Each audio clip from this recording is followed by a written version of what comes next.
ప్రభువైన యేసుక్రీస్తు నామములో ఈ ఉదయకాలపు శుభములు తెలియపరుస్తున్నాం. రండి ఈ దినకోటాన్ని ప్రార్థన ద్వారా ప్రారంభించుకుందాం. ప్రార్థన చేసుకుందాం. పరిశుద్ధుడైన మా తండ్రి, నీ పరిశుద్ధ పాదములు కొందనాలు చెల్లిస్తున్నాం నాయన. యేసుక్రీస్తు నామములో బలహీనమైన మమ్మల్ని ప్రేమించిన ఆయన ఈ ఉదయకాల సమయంలో నీ పాద సన్నిధికి రావడానికి మీరిచ్చిన కృపకై నీ కొందనాలు చెల్లిస్తున్నాం నాయన. కొద్ది నిమిషాలు నీ మాటలు ధ్యానిస్తున్నాం. కావాల్సిన కృపను మీరు దయచేయండి అయ్యా. వాక్యానుసారంగా నీ మహిమార్థంగా మేము జీవించడానికి మీరు సహాయం దయచేయండి. ఆత్మదేవుడా, ఆశ్చర్యకరుడా, సర్వాధికారి, సర్వోన్నతుడా నీ కొందనాలు నాయన. ఎంతమంది వాక్యం వినుచున్నారో వాక్యం పద్ధతిలో హృదయాలు ఫలించడానికి నాయన, వాక్యానుసారంగా బిడ్డలు జీవించడానికి మీరు సహాయం దయచేయమని యేసుక్రీస్తు పరిశుద్ధ నామములో నడిచినాం తండ్రి. ఆమేన్, ఆమేన్. ప్రియులారా, ఈరోజు ప్రభు మనతో మాట్లాడుతున్న మాటల గురించి పరిశుద్ధ గ్రంథం నుంచి మనం చదువుకుందాం. పరిశుద్ధ గ్రంథం నుంచి హెస్తేరు గ్రంథము 2:7 వాక్యాన్ని చదువుకుందాం. పరిశుద్ధ గ్రంథం నుంచి హెస్తేరు గ్రంథము 2:7 వాక్యాన్ని కనుక మనం చదువుకున్నట్లయితే అక్కడ ఒక మాట మనకు కనపడుతూ ఉంది. తన పిన తండ్రి కుమార్తె అయిన హదస్సాను ఎస్తేరు తల్లిదండ్రులు లేనిదై ఉండగా అతడు ఆమెను పెంచుకొని ఆమె అందమైన రూపమును సుందర ముఖమును గలదై ఉండెను. చాలు. దేవుని యొక్క వాక్యాన్ని గనక మనం జాగ్రత్తగా గమనించినట్లయితే, ప్రియ సహోదరి, సహోదరుడా, ఈ రోజు నేను మాట్లాడాలనుకుంటున్న మాట అన్నా చెల్లెళ్ళ యొక్క సంబంధం ఏ విధంగా ఉండాలా. పరిశుద్ధ గ్రంథం నుంచి కనుక మనం జాగ్రత్తగా గమనించినట్లయితే ఇక్కడ చూడండి, మొర్దెకై యొక్క పినతండ్రి చనిపోయిన సమయంలో ఏం జరుగుతుందంటే, తన యొక్క చెల్లెలైన ఎస్తేరును ఎవరు తెచ్చుకున్నారయ్యా అంటే ఇతడు తెచ్చుకున్నాడు. అది చూడండి, అన్నగా ప్రేమించట్లేదు కానీ తండ్రిగా బిడ్డను ప్రేమించేవాడుగా ఉంటున్నాడు. ఈ రోజున దేవుని యొక్క వాక్యం వింటున్న ప్రియ సహోదరి, సహోదరుడా, దేవుడు మనతో మాట్లాడుతున్న మాట అన్నా చెల్లెల మధ్య ఏ సంబంధం కలిగి ఉండాలా, ఏ విధంగా ఉండాలా. ఈ రోజున అన్నా చెల్లెలు చాలా మంది జీవిస్తున్నారు, చాలా విధాలుగా గడుపుతున్నారు. అయితే దేవుని యొక్క వాక్యం నుంచి అన్నా చెల్లెల యొక్క సంబంధం ఏ విధంగా ఉండాలో పరిశుద్ధ గ్రంథం నుంచి కొన్ని మాటలు మనం చూద్దాం. అన్నా చెల్లెల యొక్క సంబంధంలో ఉన్న ఒక 7 గొప్ప అనుభవాలు ఈ రోజు నేను మీకు జ్ఞాపకం చేస్తాను. ప్రియ సహోదరి, సహోదరుడా, నీవు నీ సహోదరి కలిసి ఉన్నావేమో, లేకపోతే నీవు నీ అన్నయ్య ఉంటున్నారేమో. ఈ రోజున నీ సంబంధం ఏ విధంగా ఉంది? పరిశుద్ధ గ్రంథం నుంచి ఒక ఎస్తేరు మొర్దెకై యొక్క అన్న చెల్లి యొక్క అనుబంధం ఏ విధంగా ఉందో వారి జీవితం నుంచి కొన్ని అనుభవాలు మనం ధ్యానం చేద్దాం. పరిశుద్ధ గ్రంథం నుంచి ఎస్తేరు గ్రంథము 4:16 వాక్యాన్ని కనుక మనం చదువుకున్నట్లయితే ఇక్కడ మాట్లాడుతున్న మాటను మనం చూద్దామండి. పరిశుద్ధ గ్రంథం నుంచి నీవు పోయి షూషానునందు కనబడిన యూదులనందరినీ సమాజ మందిరమునకు సమకూర్చి నా నిమిత్తం ఉపవాసం ఉండి 3 దినములు అన్నపానములు చేయకుండుడి, నేనును నా పనికత్తెలను కూడా ఉపవాసం ఉందుము. దేవుని యొక్క వాక్యాన్ని కనుక మనం జాగ్రత్తగా గమనిస్తే, ఈ మొర్దెకైతో ఎస్తేరు మాట్లాడుతున్న మాట, అన్నయ్య నువ్వు వెళ్ళి ఉపవాసం ఉండి ప్రార్థన. చూడండి, దేవుని యొక్క వాక్యాన్ని కనుక మనం జాగ్రత్తగా గమనిస్తే ఈ రోజున అన్నా చెల్లెళ్ళ యొక్క సంబంధం ఏముంది అంటే ప్రార్థన సంబంధం. చూడండి, నువ్వు వెళ్ళి ప్రార్థన చేస్తా ఉండు, నేను నిద్రపోతాను అంటలేదు కానీ ఎస్తేరు ఏమంటుంది అంటే, అన్నయ్య నేను ఇక్కడ నుండి ప్రార్థన చేస్తాను, నువ్వు అక్కడ నుండి ప్రార్థన చేయి. ప్రియ సహోదరి, సహోదరుడా, నీ తమ్ముడు కొరకును ప్రార్థించేవా? నీ అక్క కొరకును ప్రార్థించే తమ్ముడుగా ఉన్నావా? ప్రియ సహోదరి, సహోదరుడా, దేవుని యొక్క వాక్యం మాట్లాడుతుంది. ఇక్కడ అన్నయ్య చెల్లెల కొరకు ప్రార్థిస్తున్నాడు, చెల్లెలు అన్నయ్య కొరకు ప్రార్థిస్తా ఉంది. ఈ రోజున నీ బంధం ఏ విధంగా ఉంది? నీ అన్నయ్య నీకు అన్ని సమకూర్చియొచ్చు, లేకపోతే నీ చెల్లెలన్నీ నీకు సమస్తం ఇవ్వచ్చు, కానీ ప్రియ సహోదరి, సహోదరుడా, నీ జీవితంలో జయం లేకపోవటానికి నీ సహోదరిని కొరకు ప్రార్థిస్తుందా? ఇక్కడ మనం జాగ్రత్తగా గమనించినట్లయితే దేవుని యొక్క వాక్యం మాట్లాడుతుంది, ప్రభువు మాట్లాడుతున్నాడు. ఏమంటే ఎస్తేరు అంటుంది, నువ్వు ప్రార్థన చేయి, నేను ప్రార్థిస్తాను, ప్రభువు గొప్పవాడు. ఈ రోజున ప్రియ సహోదరి, సహోదరుడా, ఇదిగో ఏ సంబంధం కలిగి ఉన్నావు? సహోదరి యొక్క సంబంధంలో మొట్టమొదట ఉండవలసింది అంటే ప్రార్థన అనే బంధం ఉండాలండి. ఈ రోజున ప్రార్థన అనే బంధం నీకుందా? నీకు నీ సహోదరుడికి ప్రార్థన అనే బంధం ఉందా? నీకు నీ సహోదరికి ప్రార్థన అనే బంధం ఉందా? ఈ రోజున ఎసుంటి బంధాలుగా ఉంటున్నాయి అంటే ఆస్తి కోసం గొడవలు, ఆస్తి కోసం తన్నులాటలు, ఆస్తి కోసం అయ్యో ఎంత భయంకరమైన పరిస్థితులండి. ఈ భయంకరమైన పరిస్థితుల్లో ప్రభు నీతో మాట్లాడుతున్నాడు. ఈ రోజున నీ సహోదరిని కొరకు ప్రార్థించేదేనా? సహోదరా, నీ సహోదరి కొరకు నువ్వు ప్రార్థిస్తున్నావా? సహోదరి, నీ సహోదరుని కోసం నువ్వు ప్రార్థిస్తున్నావా? ప్రార్థన గొప్పది. ఇక్కడ చూడండి, అన్నా చెల్లిలో ఉండవలసిన మొట్టమొదటి సంబంధం ఏందయ్యా అంటే ప్రార్థనా సంబంధం. ప్రార్థనా సంబంధం. ఈరోజు ప్రార్థనా సంబంధం కలిగి ఉన్నావా? ఏ సంబంధం నువ్వు కలిగి ఉంటున్నావు? ఈ దినాలు చాలా భయంకరంగా ఉన్నాయి. భయంకరమైన దినాలు మనం చూస్తున్నాం. ఈ భయంకరమైన దినాల్లో అన్నా చెల్లి మధ్య ఉండవలసింది ఏంటంటే ప్రార్థనా బంధము. ఇక్కడ ప్రార్థనా బంధాన్ని మనం చూస్తా ఉన్నాం. తర్వాత కనుక మనం జాగ్రత్తగా గమనించినట్లయితే పరిశుద్ధ గ్రంథం నుంచి చూద్దామండి. ఎస్తేరు గ్రంథము 4:14 వాక్యం చదువుకుందాం. నీవు ఈ సమయమందు ఏమీ మాట్లాడక మౌనంగా ఉండి యూదులకు సహాయము విడుదలయు మరి యొక్క దిక్కు నుండి వచ్చెను. చూడండి, దేవుని యొక్క వాక్యాన్ని కనుక మనం జాగ్రత్తగా గమనిస్తే ఇక్కడ ఏం చేస్తున్నారంటే ఒకరి భారమును ఒకరు భరిస్తున్నారు, పంచుకుంటున్నారు. ఈ రోజు నీ బంధం ఎట్లా ఉంది ప్రియ సహోదరి సహోదరుడా? చూడండి, ఎస్తేరు ఒకప్పుడు ఏమీ లేని స్థితి, తన అన్నయ్యే ఒక వాచ్మెన్ గా చేస్తున్నాడే. అభయంకరమైన పరిస్థితులు ఇప్పటి పెరుగుతూ వచ్చింది. ఇక్కడ మనం జాగ్రత్తగా గమనించినట్లయితే ఇక్కడ మాట్లాడుతున్న మాట ఏముంటుందంటే ఈ చూడండి, ఒకరి భారం ఒకరు. నాకేమిలే, నేను రాణి అయిపోయాను కదా అనుకుంటున్నావేమో. చూడండి, దేవుని యొక్క వాక్యం మాట్లాడుతుంది ప్రియ సహోదరి. ఈ రోజు నీ స్థితిని మర్చిపోయి నీ సహోదరులతో ఎట్లా పడితే అట్లా ఉంటున్నావేమో. దేవుని యొక్క వాక్యం నీతోనే మాట్లాడుతుంది. ప్రభు నీతో మాట్లాడుతున్నాడు. ఈ రోజున నీ సంబంధం ఏ విధంగా ఉంది? నాకేమిలే, నేను సుఖంగా ఉన్నానులే అనుకుంటున్నావేమో. నీ సహోదరుని భారాన్ని నువ్వు భరించవా? నీ సహోదరి యొక్క భారాన్ని నువ్వు భరించవా? సహోదరుడా, సహోదరి, నాకేమిలే, నేను సుఖంగా ఉన్నాననుకుంటున్నావేమో. ఎస్తేరు రాజుగారి కోటలో ఉండి కూడా చూడండి, తన భారాన్ని భరిస్తూ ఉంది. ఒకరి భారాన్ని ఒకరు భరించేవారుగా ఉండాలి. అది బంధం అండి. ఒకరి భారాన్ని ఒకరు భరించేవారుగా ఉన్నప్పుడే అదే అన్నా చెల్లెళ్ళ అనుబంధం. ఈ రోజున నీ బంధం ఏ విధంగా ఉంది? ఈ రోజు నీ బంధం ఏ విధంగా ఉంది? ప్రియ సహోదరి సహోదరుడా, నీ బంధం ఏ విధంగా ఉంటుంది? అన్నా చెల్లెల మధ్య ఉండవలసిన బంధంలో ఒక బంధం ప్రార్థనాపూర్వకమైన బంధము. రెండోది ఏ బంధం అయ్యి అంటే భారాన్ని భరించే బంధంగా కలిగి ఉండాలండి. ఈరోజు నాకేమి అనుకుంటున్నావేమో, భారాన్ని భరించడం నేర్చుకో. తర్వాత కనుక మనం జాగ్రత్తగా గమనించినట్లయితే పరిశుద్ధ గ్రంథం నుంచి ఎస్తేరు గ్రంథము 4:9 వాక్యం చదువుకుందాం. పరిశుద్ధ గ్రంథం అంతటి ఎస్తేరు మొర్దెకైతో చెప్పమని హతాకునకు సెలవిచ్చినదేమనగా, పిలువబడక పురుషుడే గాని స్త్రీయే గాని రాజు యొక్క అంతర్గృహమును ప్రవేశించిన ఎడల బ్రతుకున్నట్లుగా రాజు తన బంగారపు దండమును ఎవరి తట్టు చూపునో వారు తప్ప ప్రతివాడు సంహరింపబడునన్న దేవుని యొక్క వాక్యాన్ని గనక మనం జాగ్రత్తగా గమనిస్తే ఎస్తేరు అంటుంది, ఒక ప్రమాణం చేస్తుందండి, ప్రమాణపూర్వకమైన బంధము. ఇక్కడ అంటుంది, నేను వెళతాను, ప్రామిస్ చేస్తుందండి, ప్రమాణం చేస్తుంది. ఈ రోజున ప్రియ సహోదరి సహోదరుడా, ఈ రోజు నీ సహోదరితో ఏ విధమైన ప్రమాణం చేస్తున్నావు నీవు? చాలాసార్లు మేము చిన్నప్పుడు ఒక మాట అంటే ఒట్టేసి గట్టి మీద ఒట్టేసాం, మరలా తీసి గట్టి మీద పెట్టేసాం. ఈ రోజున నీ సంబంధం ఏ విధంగా ఉంటుంది? ఈ రోజున నీ ప్రమాణం ఏ విధంగా ఉంటుంది? దేవుని యొక్క వాక్యం మాట్లాడుతుంది.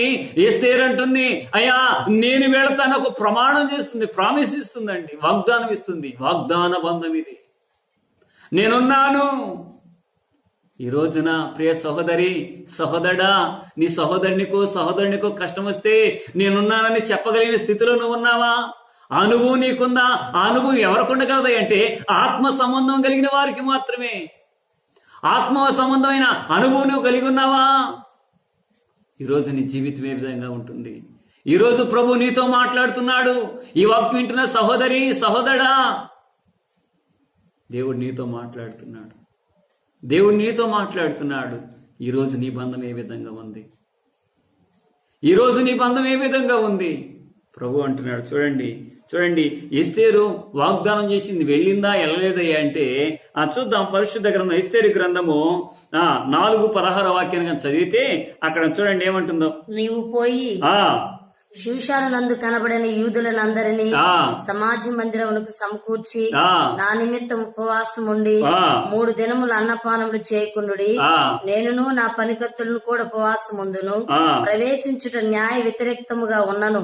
నేను రాజునొద్దకు ప్రవేశించుదును. చాలా ఇక్కడ అంటుంది, నేను రాజుగారి దగ్గరికి వెళ్తాను, నువ్వు ప్రార్థన చేయి. ఎసుంటి పరిస్థితి అండి. రాజుగారి మాట కాదనక అంతకు ముందులో ఆమె వెళ్ళి తన ఆ రాజరికాన్ని పోగొట్టుకుంది. ఏమంటుంది, నాకు రాజ్యరేఖం పోయినా రాణిగా పోయినా పర్వాలేదు, నేను వెళ్తాను, నేను మాట ఇచ్చాను. ఈ రోజున నీ సహోదరికి నువ్వు మాట ఇచ్చి ఎంతకాలం అవుతుంది? నీ సహోదరికి నువ్వు మాట ఇచ్చి ఎంతకాలం అవుతుంది? ప్రియ సహోదరి, వాగ్దానంతో కూడిన బంధం మీ మధ్య ఉందా? వాగ్దానంతో కూడిన బంధం కలిగి ఉన్నావా? ఈ రోజున నీ సహోదరుని కోసం, సహోదరి కోసం నువ్వు ప్రార్థిస్తున్నావా? ప్రార్థనా బంధం కలిగి ఉన్నావా? ప్రభు నిన్ను ప్రశ్నిస్తున్నాడు. ఇక్కడ మాట్లాడుతున్న మాట, మూడో మాట ఏముందయ్యా అంటే, వీరి మధ్య వాగ్దాన సంబంధము. వాగ్దానం చేస్తుంది, నేను వెళ్తాను, నేనున్నాను. ఈ రోజున చాలాసార్లు కష్టం వచ్చినప్పుడు మనం సహాయం చేయకపోగా వాడికి అంతే రావాలే, ఆమెకు అంతే రావాలే అని సంతోషపడే బంధాల్లో జీవిస్తున్నామండి. అనే బంధాల్లో మనం జీవిస్తూ ఉన్నాం. దేవుని యొక్క వాక్యం అంటుంది, సహోదరునికి సహాయం చేసేవాడిగా నువ్వు ఉండాలా, సహోదరికి సహాయం చేసే వ్యక్తిగా నువ్వు ఉండాలా. ఆ విధంగా ఉన్నప్పుడు ప్రభు నీ జీవితంలో గొప్ప కార్యాలు చేయడానికి ఇష్టపడుతున్నాడు.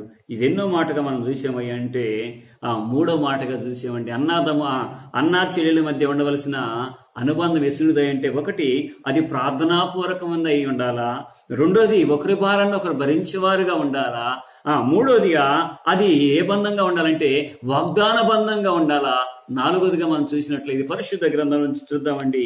ఎస్తేరు గ్రంథము 5:1 కనుక మనం చదువుకున్నాం.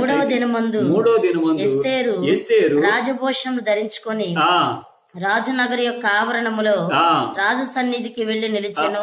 చూడండి, ఇక్కడ ఇది ఏదంటే ఉద్దేశపూర్వకమైన బంధం. వీళ్ళు ఆషామాషిగా వెళ్ళట్లేదండి, ఒక ఉద్దేశం కలిగి ఉన్నారు. నీ అక్కడికి వెళ్ళినప్పుడు యూదులు రక్షణ కలగాల. ప్రియ సహోదరి, సహోదరా, ఈ రోజు నీ బంధం ఏ విధంగా ఉంది? కొన్నిసార్లు ఏయో మనం కలిగి ఉంటాం. ఇది ఏదయ్యా అంటే అన్నా చెల్లెళ్ళ మధ్య ఉద్దేశపూర్వకమైన బంధం అండి. ఇద్దరు ఒక ఉద్దేశం కలిగి ఉన్నారు. దేవుడి స్థితిలో ఉంచింది.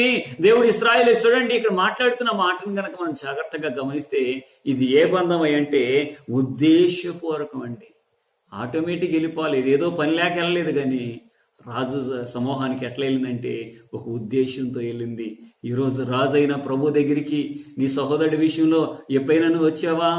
రాజైన ప్రభు దగ్గరికి ఎస్తేరు వలె నువ్వు ఉన్నావు. రాజు వలె ఉన్న దేవుని దగ్గరికి నీ సహోదరుని విషయంలో, సహోదరి విషయంలో ఎప్పుడైనా వచ్చావా? ఎంతకాలం అవుతుంది ప్రభు దగ్గరికి వచ్చి? ఎంతకాలం అవుతుంది ప్రభు సన్నిధిలో నీ సహోదరుని కోసం ప్రార్థించి? ఈరోజు దేవుని యొక్క వాక్యం వింటున్న ప్రియ సహోదరి, సహోదరుడా, ఈరోజు నీ బంధం ఏ విధంగా ఉంది? డబ్బు కోసమే నీ బంధమేమో, ఆస్తి కోసమే నీ బంధమేమో, చీరల కోసమే నీ బంధమేమో. దేవుని యొక్క వాక్యం అంటుంది ఉద్దేశపూర్వకమైన బంధం అండి. ఈరోజు నీ బంధం ఏ విధంగా ఉంటుంది? ఈరోజు నువ్వే విధంగా జీవిస్తున్నావు? దేవుని యొక్క వాక్యాన్ని కనుక మనం జాగ్రత్తగా గమనించినట్లయితే, దేవుని యొక్క వాక్యం మాట్లాడుతున్న మాటను తర్వాత కనుక మనం జాగ్రత్తగా గమనించినట్లయితే చూద్దాం. పరిశుద్ధ గ్రంథముల నుంచి 4-5 మాటగా చూసినట్లయితే ఎస్తేరు గ్రంథము 2:20 వాక్యం చదువుకుందాం. ఎస్తేరు గ్రంథము 2:20 వాక్యాన్ని కనుక చదివితే అక్కడ ఒక మాట కనపడుతుంది. ఎస్తేరు మొర్దెకై యొక్క పోషణ మందున్న కాలమున చేసినట్టుగానే ఇప్పుడును అతని మాటకు ఆమె లోబడుచుండెను కనుక. చూడండి, దేవుని యొక్క వాక్యాన్ని కనుక మనం జాగ్రత్తగా గమనిస్తే ఎస్తేరు అంట ఏమీ లేనప్పుడు ఏ విధమైన సమాధానం కలిగి ఉందో, ఉన్నతమైన స్థితిలో ఉన్నప్పుడు కూడా తన సహోదరునికి లోబడతా ఉంది. దేవునికి స్తోత్రం కలుగును గాక. ప్రియ సహోదరి, సహోదరుడా, ఈ రోజున ఒక ఉన్నతమైన స్థితిలోకి వెళ్ళిపోతే మన బంధువులు మర్చిపోతాం, రక్త సంబంధులు మర్చిపోతాం, కన్న తల్లిదండ్రులు మర్చిపోతాం. కానీ ఎస్తేరు చూడండి ఏ విధంగా ఉందో.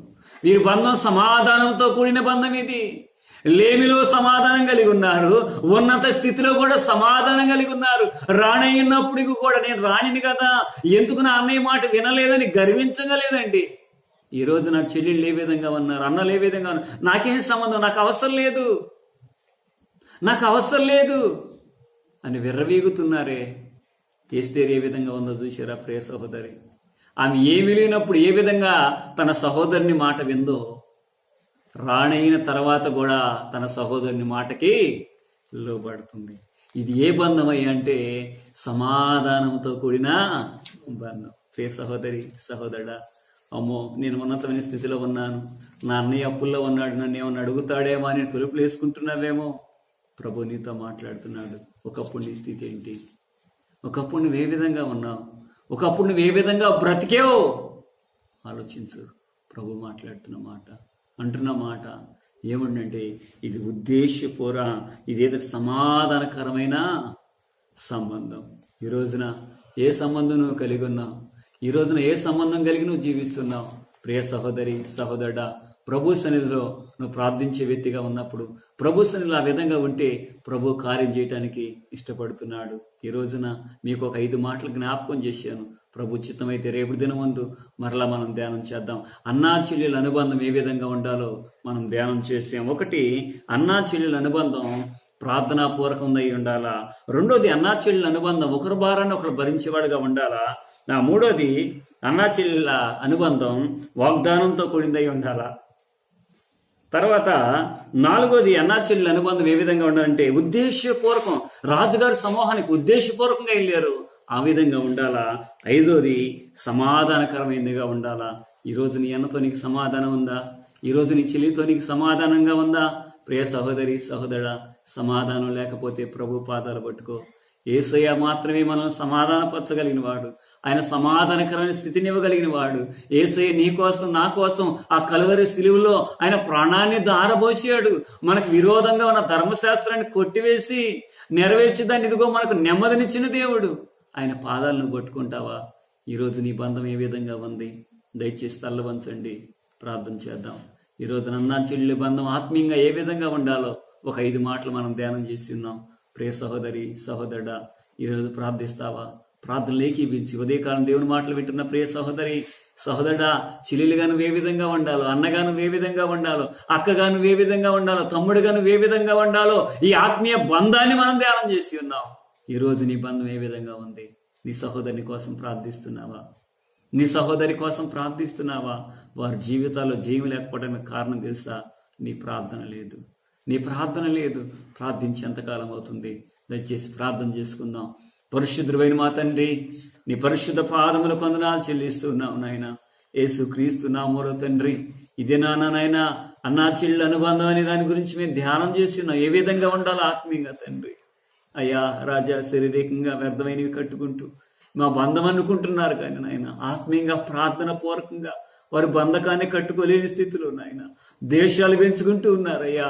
ఇదిగో ఎంతమంది వాక్యం విన్నారో నాయన, ఎంతమంది ఈ వాక్యంలో ప్రార్థనలో ఏకీభవించారో తండ్రి. వారి జీవితాల్లో గొప్ప కార్యాలు మీరు జరిగించండి నాయన. ప్రార్థనా పూర్వకమైన బంధాన్ని దయచేయండి అయ్యా తండ్రి. నీ కొందనాలు చెల్లిస్తున్నా. సమాధానకరమైన సంబంధాన్ని మీరు దయచేయండి అయ్యా. ఆ విధంగా బిడ్డలు ఉండటానికి, ఆ విధంగా బిడ్డల హృదయాల వాక్యం అంటగట్టబడటానికి నాయన, వాక్యానుసారంగా బిడ్డలు జీవించడానికి మీరు సహాయం దయచేసి మీరు మహిమా ఘనత ప్రభావాలు పొందుకోండి. వాక్యం పొదిబిడ హృదయాల్లోనైనా ఫలించినట్లు మీరు సహాయం దయచేయమని యేసు క్రీస్తు పరిశుద్ధ నామమున నడుచున్నాము తండ్రి. ఆమేన్, ఆమేన్. మంచిది. మీ అందరికి వందనాలు తెలియపరుస్తున్నాం.